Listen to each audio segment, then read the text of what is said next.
अस्सलाम वालेकुम स्टूडेंट्स आज हम बात करेंगे work done in thermal isolation. यानी हमारा सिस्टम जो है वो कुछ इस तरह से है कि उसमें किसी किस्म का जो हीट ट्रांसफ़र है वो ज़ीरो है। यानी हमारे सिस्टम में ना तो हीट जा सकती है और ना उसमें हीट जो है वो बाहर निकल सकती है। यानी वो थर्मली आइसोलेटेड है अपनी सराउंडिंग से। तो सराउंडिंग से उसमें किसी किस्म का हीट ट्रांसफर जो है वो इनवर्ड और आउटवर्ड जो है वो नहीं हो सकता।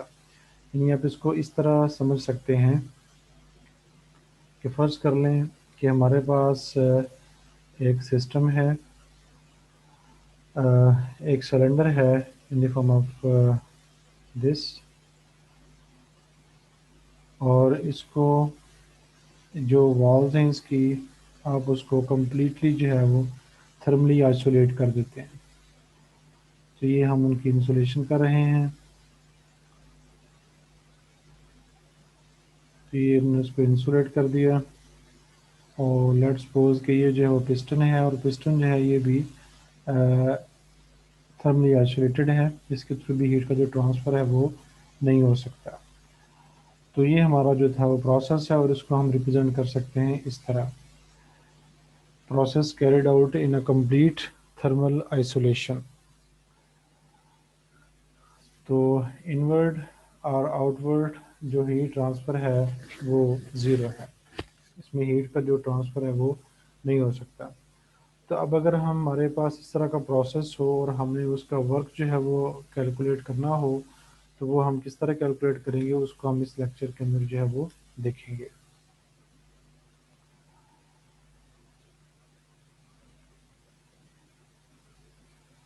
तो सबसे पहले स्टूडेंट्स हमें ये देखना है कि ऐसा प्रोसेस जिसको हम कंप्लीट थर्मली आइसोलेशन माहौल में करते हैं उसको हम क्या कहते हैं। तो ऐसे प्रोसेस को हम नाम देते हैं adiabatic process. In the process carried out in a complete thermal isolation, the process that is carried out in a complete thermal isolation is known as adiabatic process। तो एडियाबैटिक प्रोसेस के लिए जो उसकी पीवी डायग्राम है उसको हम देखेंगे बाद में। तो पहले उसकी जो इक्वेशन है वो उसको हम ये देखते हैं। तो हमने पहले जो आइसोथर्मल प्रोसेस था उसके अंदर ये वाली इक्वेशन देखी थी, P V equals to constant, और हमने कहा था कि इसको हम एक पैराबोलिक लाइक जो है वो ग्राफ से जो है वो रिप्रेजेंट करते हैं, उसको भी हम देखते हैं।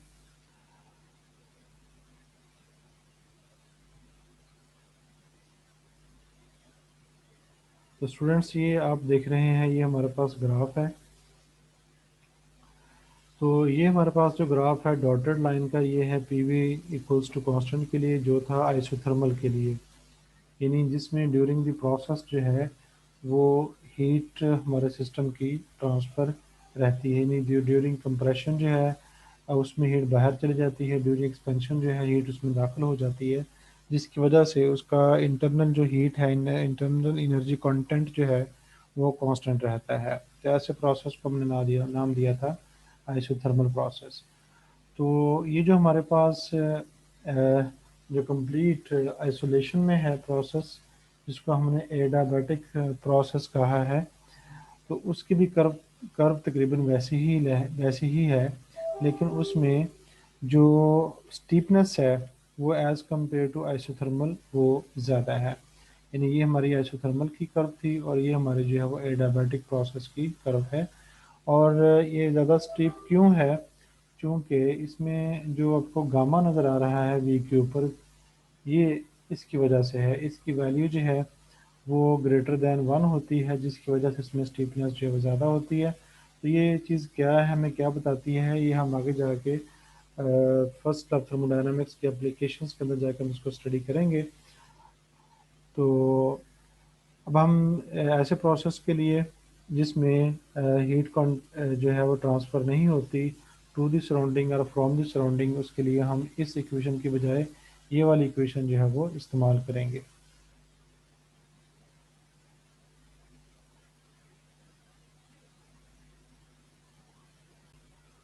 तो स्टूडेंट हमारे प्रोसेस जो है उसके लिए हम ये इक्वेशन जब इस्तेमाल करेंगे तो इसमें जो गामा है ये हमें एटॉमिसिटी ऑफ द गैस बताता है, जिसको हम प्रूव करेंगे बाद में जाके। और अगर हम इसे कैलकुलेट करना हो तो इसको अपने एफएससी के अंदर कैलकुलेट किया था कि it is the ratio between molar specific heat at constant pressure and molar specific heat at constant volume. तो ये मोलर स्पेसिफिक हीट्स की रेशियोज जो होती हैं उसको हम जो है वो गामा फैक्टर या इसको एटॉमिसिटी ऑफ द गैस जो है वो नाम देते हैं। और इसकी जो वैल्यू होती है वो ग्रेटर देन 1 होती है। और इसी वजह से इस टर्म का जो ग्राफ होगा वो ज़्यादा स्टीपर होगा, यानी उसकी स्लोप स्लोप जो है वो ज़्यादा होगी as compare to P V equals to constant के। So this means that the work done by the gas in expanding adiabatically from initial volume to final volume will be somewhat smaller in magnitude। यानी work done की जो value होगी वो smaller होगी। मतलब ये होगा कि उसमें जो एनर्जी ट्रांसफ़र है as compare to isothermal process वो कम होगा एडियाबैटिक प्रोसेस में। यानी आइसोथर्मल प्रोसेस के अंदर जो वर्क डन है वो ज़्यादा होगा, यानी उसमें जो एनर्जी ट्रांसफ़र होगी वो ज़्यादा होगी। और जो हमारा एडियाबैटिक प्रोसेस होगा जब हम उसको सेम वॉल्यूम के दरमियान करेंगे, इनके वी आई और वी एफ के दरमियान आइसोथर्मल प्रोसेस हो और वी आई और वी एफ के दरमियान जो है वो एडियाबैटिक प्रोसेस हो, तो एडियाबैटिक प्रोसेस में वर्क जो है वो कम होता है और आइसोथर्मल प्रोसेस में वर्क जो है वो ज़्यादा होता है। तो अब हम उसका जो वर्क है वो कैलकुलेट करते हैं। अब जैसा कि स्टूडेंट्स हमें पता है कि जो हमारी प्रीवियस इक्वेशन जिसमें लिखा था कि P I V I gamma equals to some constant. तो अगर ये कांस्टेंट के बराबर है तो फिर हम इसको ऐसे भी लिख सकते हैं कि जो हमारी फाइनल वैल्यूज़ होंगी किस पॉइंट के ऊपर तो वो जो है वो इसके बराबर होगी, यानी दोनों ये फैक्टर्स जो होंगे वो एक दूसरे के इक्वल होंगे। तो अगर हम अपनी कर्व पे कोई भी इंस्टेंटेनियस वैल्यू लेते हैं और उसकी जो फाइनल वैल्यू है उसको पी से, जो फाइनल वॉल्यूम है उसको वी से रिप्रेजेंट करते हैं, तो फिर हम अपनी गैस के लिए ये इक्वेशन जो है वो सिंपली लिख सकते हैं। और इसमें चूँकि हमारा जो मकसद है वो वर्क को कैलकुलेट करना है और वर्क की कैलकुलेशन के लिए हमें जो है वो उसका प्रेशर चाहिए और चेंज इन वॉल्यूम चाहिए। तो यहाँ से हम जो फाइनल प्रेशर है उसकी वैल्यू निकालते हैं तो प्रेशर जो हमारे पास ये आ जाता है। तब हम वर्क कैलकुलेट करने के लिए इसको जो है वो अपने फार्मूले के अंदर पुट करेंगे। तो यहाँ पे जो है वो हमने उसके अंदर जो वैल्यूज़ हैं वो पुट कर दी हैं। तो ये हमारे पास जो है वो रिज़ल्ट बनता है। ये हमारे पास जो है वो बेसिक हमारा रिज़ल्ट है और हम वर्क कैलकुलेट करना चाह रहे हैं from V I to V F. तो ये हमने उसके अंदर जो पी की वैल्यू है वो पुट कर दी। तो जब हम पी की वैल्यू पुट कर देते हैं तो फिर हमारे पास जो है ये रिज़ल्ट आ जाता है। अब इसमें ये वाली चीज़ें चूँकि इनिशियल थी पी आई और वी आई और जो कि कांस्टेंट है, जो वेरिएशन हो रही है वो तो बाद वाली वैल्यूज़ की हो रही है। इसलिए इस फैक्टर को हम जब इंटीग्रल से बाहर ले आते हैं और हमारे पास जो है वो ये इंटीग्रल के अंदर आ जाता है। तब हमने इसकी जब इंटीग्रेशन करनी है तो यहाँ पे इंटीग्रेशन का सिंपल जो पार रूल है वो लगता है। तो उसमें जब हम करने के बाद उसकी लिमिट्स पुट करेंगे तो फिर हमारे पास जो है वो हमारा ये फाइनल रिज़ल्ट आ जाएगा। चलें हम उसको अब करके देखते हैं।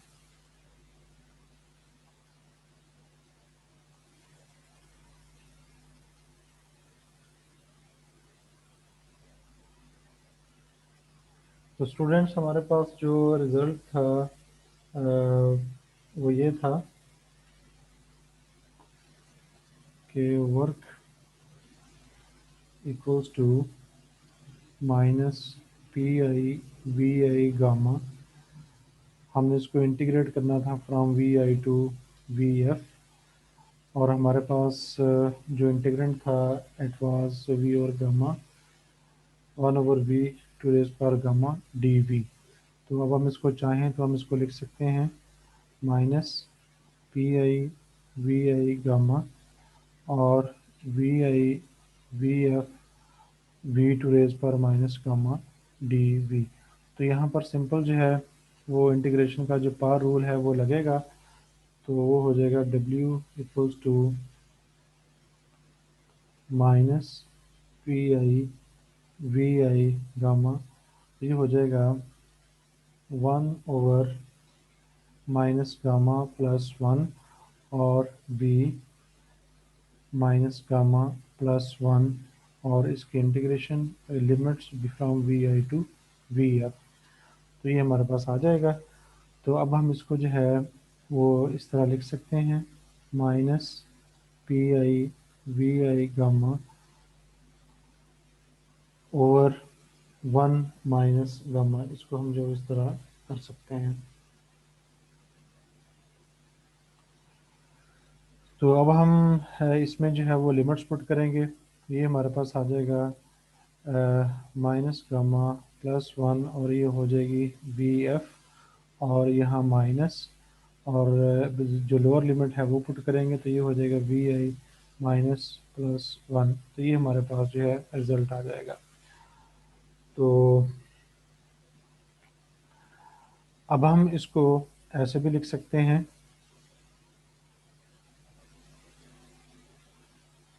कि work equals to minus P I V I gamma over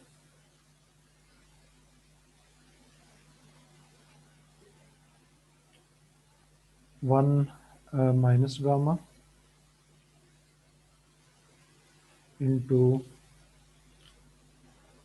तो वी एफ ये हो जाएगा 1 minus gamma minus V I, ये हो जाएगा 1 - गामा। ये हमारे पास। तो अब अगर हम इनको इंटरचेंज करें तो फिर हमारे पास जो है ये रिज़ल्ट आ जाएगा, minus P I V I gamma 1/1 gamma है। तो जब हम इसको इंटरचेंज करेंगे तो यहाँ माइनस आ जाएगा। तो ये हो जाएगा वी आई, ये हम बुक वाली फॉर्म बना रहे हैं, 1 - गामा, ताकि आपको समझने में बुक से आसानी रहे। We F 1 - gamma. तो हमारे पास ये वाली माइनस को जब हम इधर जो है वो मल्टीप्लाई करेंगे तो हमारे पास जो रिज़ल्ट बनेगा वो ये आ जाएगा, work equals to minus P I V I gamma, यहाँ पे हो जाएगा गामा -1। माइनस की वजह से पहले 1 - गामा था।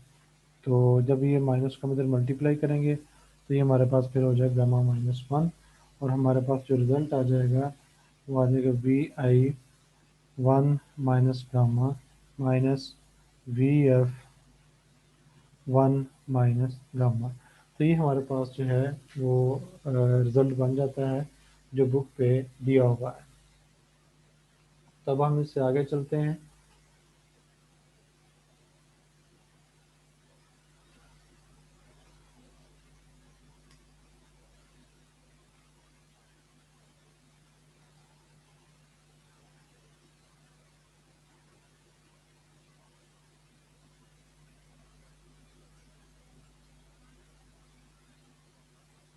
तो इसमें जो है वो अब हम जो हमारा वी आई वाला फैक्टर है उसको हम अ, अंदर लेके जाते हैं, इसको मल्टीप्लाई करते हैं और फिर देखते हैं हमारा आंसर जो है वो क्या आता है।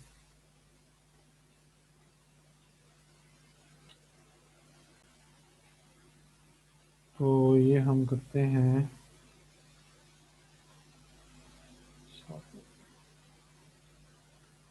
Minus P I V I gamma, और यहाँ से फिर हम जो वी आई वाला फैक्टर है उसको हम बाहर ले आते हैं। ये हो जाएगा वी आई 1 - गामा गामा -1, और यहाँ पे आ जाएगा 1 - V F over V I whole 1 minus gamma, ये हमारे पास रिजल्ट आ जाएगा। तो अब जब ये इन दोनों को हम सॉल्व करेंगे तो हमारे पास जो रिज़ल्ट बनेगा वो ये होगा कि ये वाला जो गामा फैक्टर है इस गामा फैक्टर से जो है वो कैंसिल हो जाएगा, और फिर हम इस नेगेटिव साइन को यहाँ पे अंदर मल्टीप्लाई करेंगे तो फिर हमारे पास जो रिज़ल्ट बनेगा वो ये होगा, work equals to P I V I over gamma minus one, और यहाँ पे आ जाएगा हमारे पास V I over V F की रेस पार 1 माइनस गामा माइनस वन।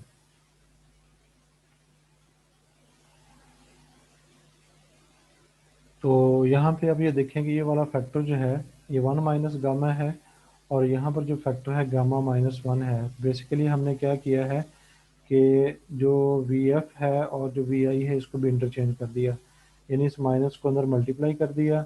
ये टर्म जो है पहले आ जाएगी, इधर आ जाएगी, और ये टर्म जब हम इसको इन्वर्ट करेंगे तो ये हो जाएगा गामा माइनस वन। तो ये हमारे पास जो है वो रिज़ल्ट बन जाएगा। तो ये हमारा जो है बुक वाला रिज़ल्ट होगा। अब हम इसको बुक से जो है वो डिस्कस करते हैं।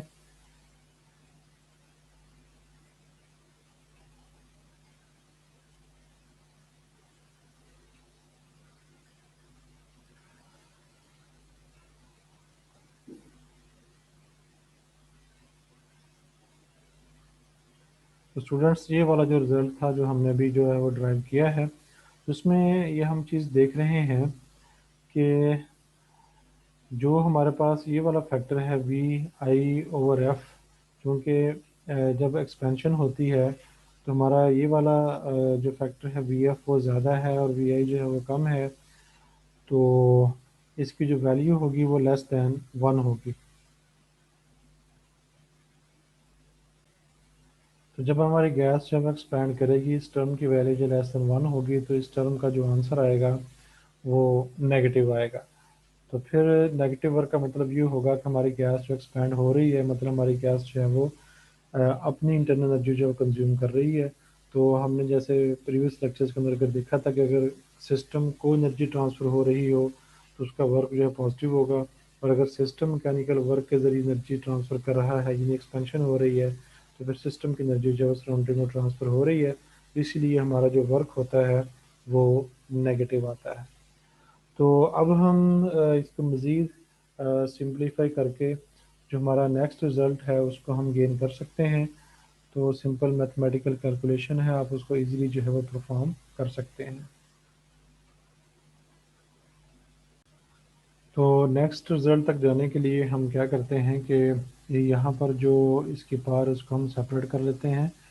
तो ये हो जाएगा P I V I gamma minus one, ये हमारे पास हो जाएगा V to raise power gamma minus one, और V F to raise power gamma minus one.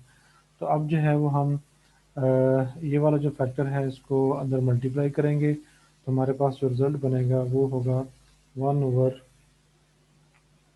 Gamma minus one into P I V I V I gamma minus one over आ जाएगा हमारे पास V F gamma minus one, और यहाँ पे आ जाएगा minus P I V I.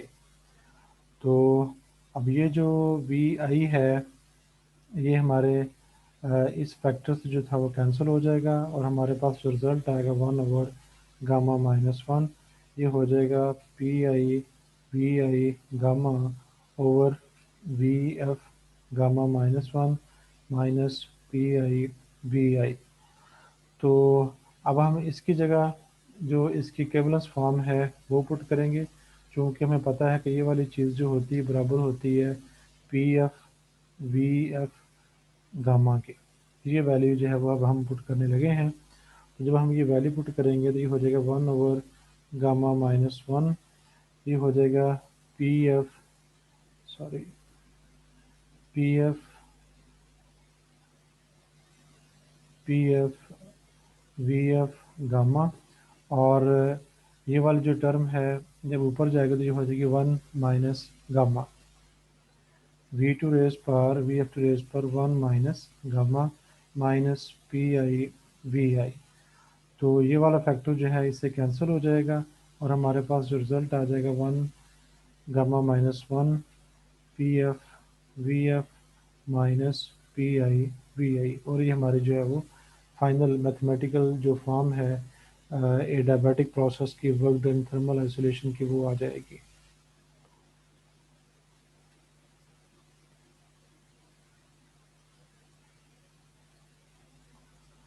तो स्टूडेंट्स ये था हमारे पास आज का टॉपिक जिसमें हमने work done in thermal isolation या work done in adiabatic process वो हमने कैलकुलेट किया था